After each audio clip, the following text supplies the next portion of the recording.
మనం ఈ మనుషుల మధ్య బతకలేం. అడవిలో పోయి బతికేది మంచిది. ఎక్కడికి మావా? చూసేయలేరు వీళ్ళు మనల్ని బతకలేరు.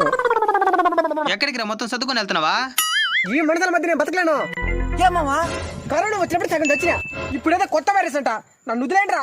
ఆడిలోకి పోయి ఆది మనం లాగానే బతుకుతానా? మేము కూడా వస్తాంరా. దేనికే? అక్కడ కూడా వైరస్ తెచ్చేదానికా? ముందు సైనా వాడు దింపాలా. నోట్కి ఏది దొరికే తినేసేది. ఇప్పుడు మన ప్రాణాలు తీసేది. అవును మావా, చైనా వాడు గుర్తుకే కొనేయాలా? మా గుడి పోయి గుందర మమ్మల్ని కూడా తీసుకోమరా. మన మనుషుల మధ్య కూడా బతకచ్చురా. ఎట్రా? ప్రభుత్వం సూచించిన విధానాన్ని పాటిస్తే. అయితే మనం పాటించిన పక్కనోడు పాటించడు. అందుకే నేను అడవిలోకి వెళ్ళిపోతా ఉండేదా. సరే మీరు ఇంటికి ఫోన్ చేస్తారు కాబట్టి రండి. నువ్వు ఆ కొండ మీదకి పోరా. నువ్వు ఆ కొండ మీదకి పోరా. నేను మాత్రం ఇంకో 4 కొండలు దాటి 5వ కొండ మీద ఉంటా.